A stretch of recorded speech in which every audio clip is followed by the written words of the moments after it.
صحیح حدیث ہے، رسول اللہ صلی اللہ علیہ وسلم کی خدمت میں ایک صحابی حاضر ہوئے، عرض کیا یا رسول اللہ من احق الناس بحسن خلقی، سب سے زیادہ اچھے اخلاق سے میں کس کے ساتھ پیش آؤں، دنیا میں کون ہے؟ ہم سے اگر یہ سوال ہوتا ہم کہتے اپنے باس سے، کیونکہ اس سے آپ کو کیا ملتی ہے؟ تنخواہ۔ آپ کسی سے بھی مشورہ لینا تو وہ کہے گا یار سب سے تمیز سے کس سے بات کیا کرو؟ ابے بھائی بول لو نا، باس سے، سیٹھ صاحب سے، علاقے کے ناظم سے، محلے کے بدماش سے، ایس ایچ او صاحب سے، ڈی ایس پی صاحب سے، اور ہم کرتے بھی ہیں۔ حضرت حکیم اختر صاحب رحمہ اللہ تعالی اکثر ڈی ایس پی اور ایس ایچ او کی مثال دیا کرتے تھے کہ جن کو بہت غصہ آتا ہے نا، پولیس آفیسر کے سامنے، علاقے کے ایس ایچ او کے سامنے نہیں آتا ان کو غصہ کبھی بھی، وہاں بڑے آرام سے تمیز سے بیٹھے رہتے ہیں، باس کے سامنے غصہ نہیں آتا۔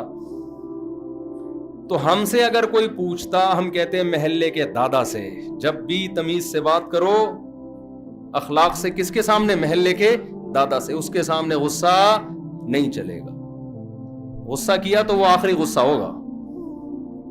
بدماشوں سے، ڈاکو آتے ہیں نا، لوگ کہتے ہیں آرام سے دے دیا کر بھائی، کراچی میں ڈاکوؤں کا راج چل رہا ہے، تو ویسے کون سا ڈاکوؤں کا راج نہیں تھا؟ یعنی حیرت کی بات ہے، لوگ کہتے ہیں ڈاکوؤں کا راج ہے، تو ویسے بھی تو ڈاکوؤں کا راج ہی تھا نا، چہرے بدلتے ہیں ڈاکوؤں کے۔ تو ڈاکو آئے تو لوگ کیا کہتے ہیں، ماں باپ بھی کہتے ہیں بیٹا کوئی موبائل چھیننے کی کوشش کرے تمیز سے دے دینا۔ تو ہماری نظر میں سب سے اچھے اخلاق سے ہم اگر کسی کے ساتھ پیش آئیں تو وہ ڈاکو ہے۔ کیا خیال ہے؟ آئے تو آپ دیتے بھی ہیں اور کانپ بھی رہے ہوتے ہیں کہ سر یہ قبول کر لیں نذرانہ ہماری طرف سے، ٹھیک ہے نا، یہ قبول کر لیں۔ لیکن ان تمام لوگوں کے ساتھ جب آپ اچھے اخلاق سے بات کرتے ہیں، اس پہ آپ کی جان بخشی بھی ہو جاتی ہے، پیسے بھی مل جاتے ہیں، تنخواہ بھی مل جاتی ہے جب باس سے بات کریں گے۔ لیکن ان میں سے کسی کے ساتھ اچھے اخلاق سے بات کرنے پر ثواب بالکل بھی نہیں ملتا۔ سمجھ رہے ہو؟ اکثر میں ایئر ہوسٹس کی مثال دیتا ہوں نا، ایئر ہوسٹس جو آپ سے اچھے اخلاق سے بات کرتی ہے جہاز میں، تو کیا ثواب ملتا ہے اس کو؟ قیامت کے دن وہ پیغمبر کے ساتھ ہوگی، نبی نے فرمایا نا جس کے سب سے اچھے اخلاق ہوں گے قیامت کے دن میرے ساتھ ایسے ہوگا، یا میرے سب سے قریب ہوگا، اس طرح کے الفاظ ہیں۔ تو کیا پھر تو ساری ایئر ہوسٹسیں کہاں جائیں گی؟ جنت میں۔ اور W11 کے جتنے کنڈکٹر ہیں وہ جہنم میں جائیں گے سارے۔ کیا خیال ہے بھائی؟ اب یہ باہر والوں کو W11 کا مطلب ہی نہیں پتا ہے، میرے بیان باہر جاتے ہیں کہتے ہیں W11 کیا ہوتا ہے، یہ چیز بتانے کی نہیں ہے، یہ کراچی آؤ بیٹھو پتہ چلے گا W11 کیا ہوتی ہے۔ تو جتنے کنڈکٹر 4K 4J پتہ نہیں کون کون سی بسیں، رکشے والے، یہ تو معاذ اللہ سارے کہاں جائیں گے پھر؟ جہنم میں۔ اور ایئر ہوسٹس جتنی بھی ہیں کہاں جائیں گی؟ جنت میں، کیونکہ ان سے اچھے اخلاق ہم نے کسی کے بھی، میں نے آج تک بہت سفر کیا جہازوں میں، کسی ایئر ہوسٹس کو میں نے کبھی غصے میں نہیں دیکھا۔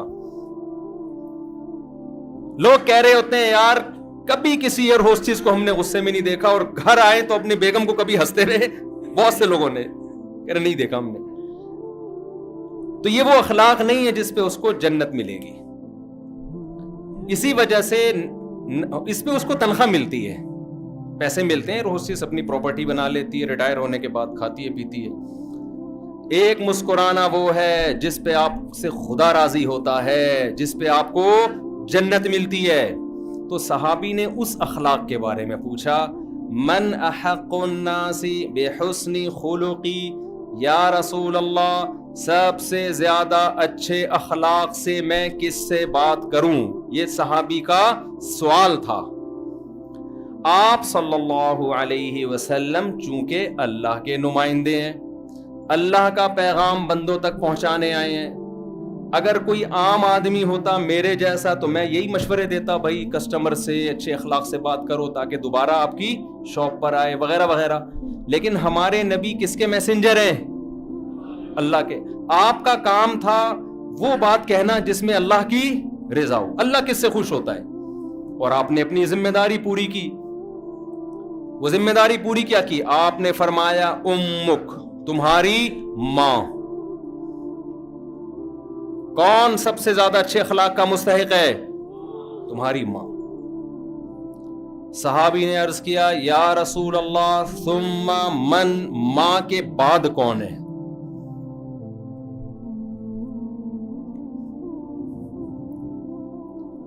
ماں کے بعد کون ہے؟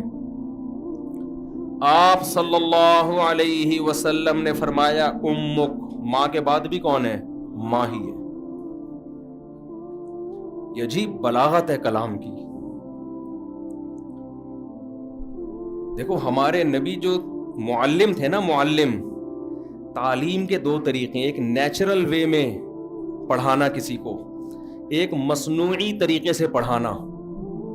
آج کل گورے اس پہ بڑی ریسرچ کر رہے ہیں کہ جب آپ ٹیچنگ کریں نا تو ایک نیچرل انداز میں پڑھائیں، اس سے بات اس کے دماغ میں بیٹھ جائے.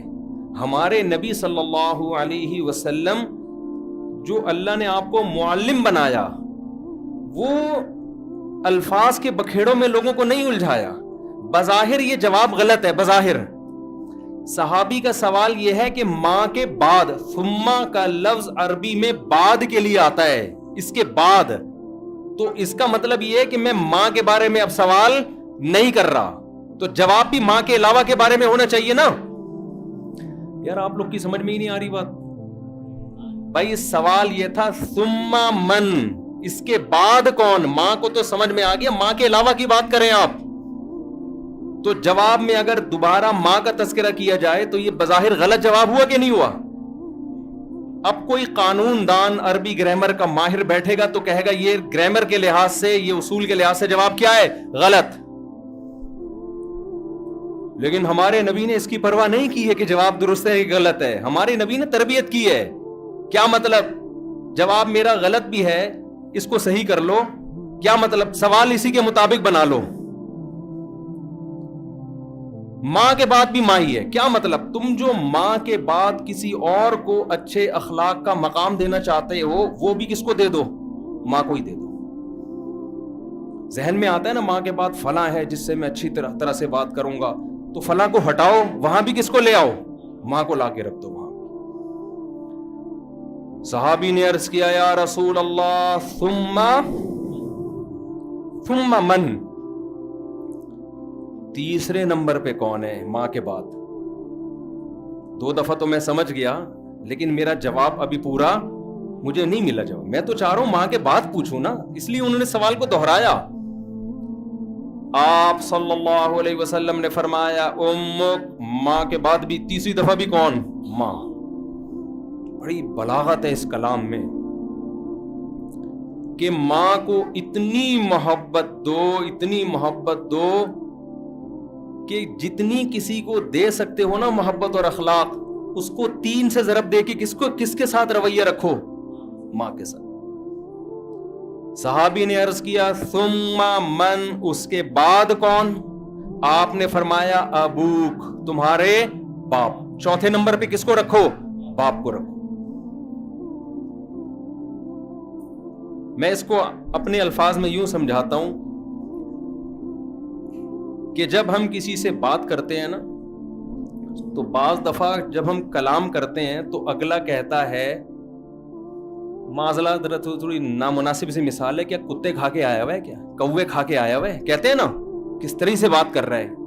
پی کے آیا ہوا ہے؟ کہتے ہیں نا. بھائی کہتے ہیں نا تجھے بات کرنے کی تمیز نہیں ہے، بھائی کیا کھایا ہوا ہے تو نے؟ کہتے ہیں کہ نہیں کہتے؟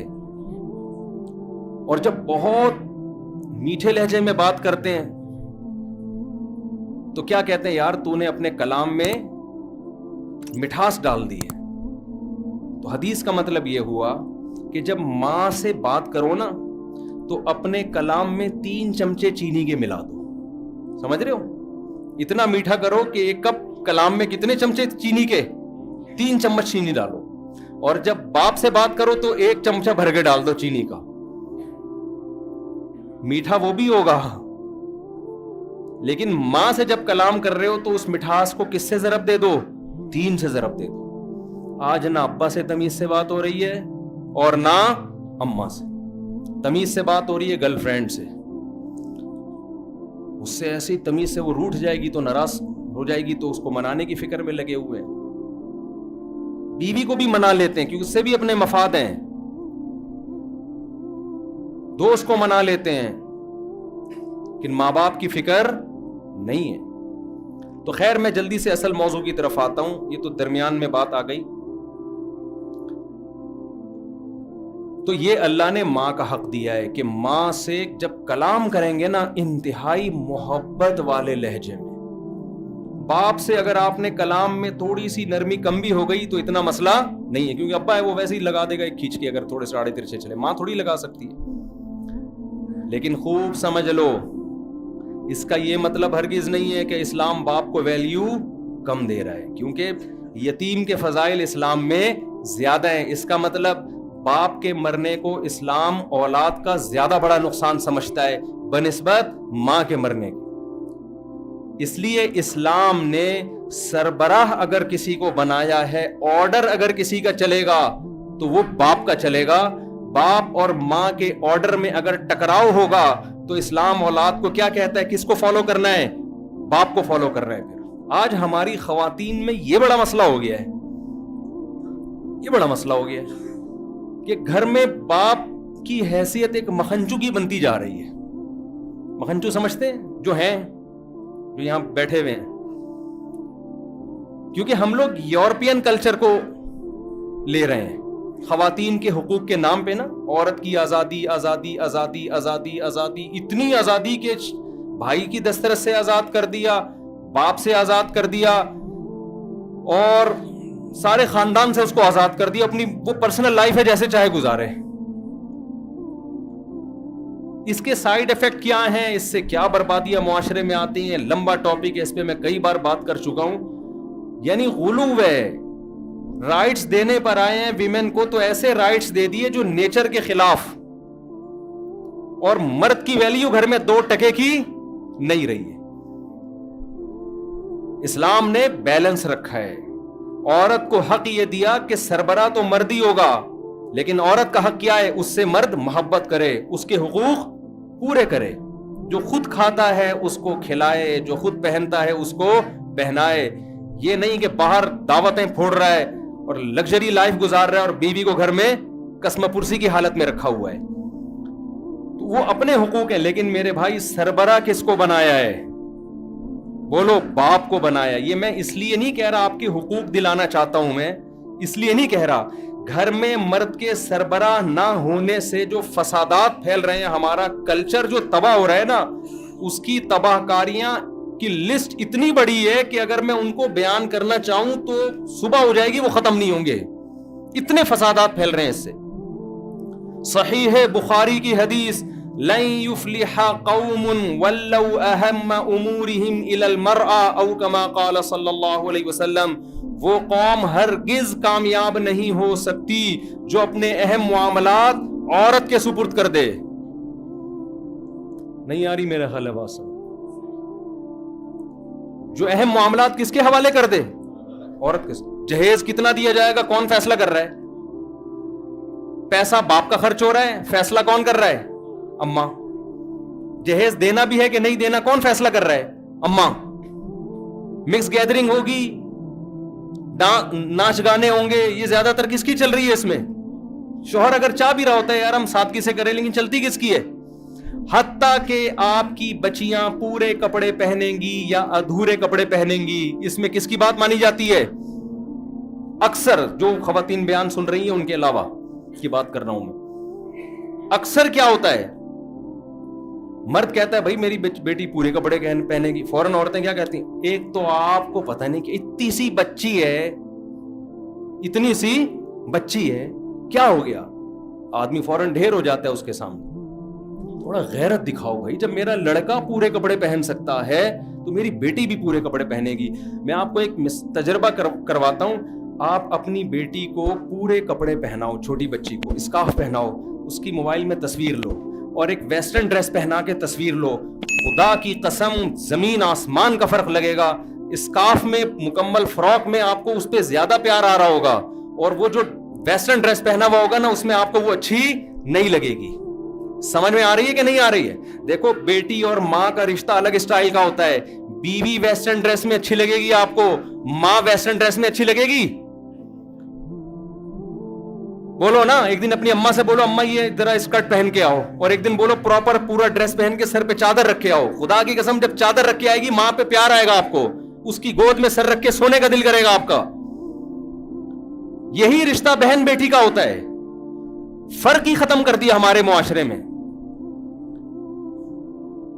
تو میں یہ جو بات درمیان میں آ گئی کہ ابا کی ویلیو بھی, میرے خواتین سے کہہ رہا ہوں, اگرچہ یہاں خواتین بیٹھی ہوئی نہیں ہے لیکن بیان تو جاتا ہے نا. آپ اپنی بیگم کو جا کے سمجھا دینا, اب گھر جانا کہنا بیگم او ہو آج مجھے پتا چلا میں کتنے اندھیروں میں ڈوبا ہوا تھا. اور خواتین کہتی ہیں یہ میرے بارے میں کہ یہ ہمارے میاؤں کو خراب کرتا ہے. میں خراب نہیں کر رہا. اگر آپ گھر کے سربراہ بن گئے نا, اس میں عورت کا بھی فائدہ ہے, وہ بھی تباہی سے بچے گی, وہ بھی بربادی سے بچے گی. ایک نظام بنایا ہے نا اسلام, دین فطرت ہے. اسلام سربراہ کس کو دیکھنا چاہتا ہے, عورت کو یا مرد کو؟ مرد کو. ہاں اسلام یہ کہتا ہے اپنی سربراہی کا ناجائز فائدہ نہ اٹھا, اسے محبت کرو, اسے پیار دو. جانوروں والا سلوک نہ, پاؤں کی جوتی مت سمجھو اس کو. جیسے ہمارے نبی صلی اللہ علیہ وسلم نے امی عائشہ کے ساتھ کیسی محبت کی ہے کہ جس جگہ منہ لگا کے امی عائشہ پانی پی رہی ہیں برتن میں, اسی جگہ منہ لگا کے آپ پانی پی رہے. محبت دی ہے. سربراہ نہیں بنایا گھر کا, بلکہ سربراہ کے بارے میں کیا کہا, وہ قوم ہرگز کامیاب نہیں ہو سکتی جو اپنے اہم معاملات کس کے سپرد کر دے, عورت کے. اور آج یورپ اور امریکہ وہ زبان سے کہتے ہیں کہ عورت سربراہ ہو سکتی ہے, پریکٹیکلی اس پر وہ بھی عمل نہیں کرتے. ان کی اسمبلیوں میں ہمیشہ مرد زیادہ ہیں, عورتیں بہت تھوڑی ہوتی ہیں. یورپ کے دعوے کو اس وقت مانیں گے جب ان کی اسمبلیوں میں عورتیں زیادہ ہوں, مرد کم ہو جائیں. ایسا ہوتا نہیں ہے. فوج کا کمانڈر یورپ میں اور امریکہ میں عورت ہے یا مرد ہے؟ بولتے کیوں نہیں بھائی؟ آدمی ہے, ہر جگہ آدمی ہے بھائی. وہ منہ سے بولتے ہیں, مانتے وہ بھی نہیں ہے. وہ ایک افغانستان میں ایک امریکن فوجی لڑکی پکڑی گئی نا, اس کی تصویریں شائع ہوئی, لمبے بال اس کے, تو بڑی اس کی تصویریں شائع ہوئی. پاکستانیوں نے اس پہ میمز بنائی کہ سمجھ میں نہیں آ رہا اس سے لڑیں یا شادی کریں. صحیح, سمجھ میں نہیں آ رہا اس کو, اس سے لڑیں یا کیا کریں. یعنی میدان جنگ میں ہی سیٹنگ ہو رہی ہے. میدان جنگ میں کیا ہو رہی ہے؟ سیٹنگ. تو جب نیچر سے بغاوت کرو گے تو یہی نقصانات ہوں گے اس کے. وہ گولی نہیں چلا رہا اس پہ کہ یار اس کو تو پٹا کے شادی کر لو اس سے یار. تو اسلام دین فطرت ہے. تو خیر میں جلدی سے بات کی طرف آؤں تو یہ جو میں نے بتایا نا یتیم کے اتنے فضائل ہیں, یہ سمجھانے کے لیے کہ ابا کے فضائل ہیں اصل میں. یہ ابا مرنے کو اسلام بہت بڑا نقصان مانتا ہے. اس لیے, اور اچھا سوچو جس معاشرے میں ابا ہی نہ ہو, ہمارے یہاں تو ہوتا ہے مر جاتا ہے, پھر بھائی چچا مچا باپ کی جگہ سنبھال لیتے ہیں, بڑا بھائی باپ کی جگہ سنبھال لیتا ہے. لیکن ایک کلچر معاشرے میں ایسا بھی وجود میں آ رہا ہے جس میں پیدائشی طور پہ بچے کا باپ ہوتا ہی نہیں ہے. کیوں؟ اس معاشرے میں شادی بیاہ کا رواج ختم. جو میں شادی چیختا رہتا ہوں, آپ لوگوں نے, بہت سے لوگوں نے سنا ہوگا, تو میرا دماغ خراب نہیں ہوا ہے. لوگ کہتے ہیں اس مولوی کا دماغ خراب ہو گیا, ہر جگہ شادی پہ بیان, ہر جگہ شادی پہ بیان. میں باپ کو بچانے کے لیے شادی پہ بیان کر رہا ہوں, کیونکہ ہم بھی اسی کلچر کو فالو کر رہے ہیں. اگر ہماری سوسائٹی میں گرل فرینڈ بوائے فرینڈ کا سسٹم آ گیا, جو کہ بہت تیزی سے آ رہا ہے, تو سمجھ لو کہ بچے بغیر باپ کے پیدا ہونا شروع ہو جائیں گے. ان بچوں کا کیا حال ہوگا؟ لوگ وہ کہتے ہیں ریاست سنبھالے گی. ریاست کسی کا باپ نہیں ہوتی, نہ ریاست سے وہ محبت ملتی ہے جو باپ سے محبت ملتی ہے. وہ نیچرل گارڈن ہے, وہ نیچرل سربراہ ہے. فطرت نے اس کو سربراہ بنایا, ریاست کو تھوڑی بنایا فطرت نے. گوروں کے ہاں بڑھاپے میں ابا کو اولاد پالتی ہے یا ریاست پالتی ہے؟ بولو نا. ریاست کیا اس بوڑھے سے کہانیاں سنے گی بیٹھ کے؟ گورے کے ہاں بڑھاپے میں ماں باپ اولڈ ہاؤس میں جاتے ہیں نا, ریاست اسٹیٹ کا کام ہے, اسٹیٹ سنبھالتی ہے بوڑھوں کو.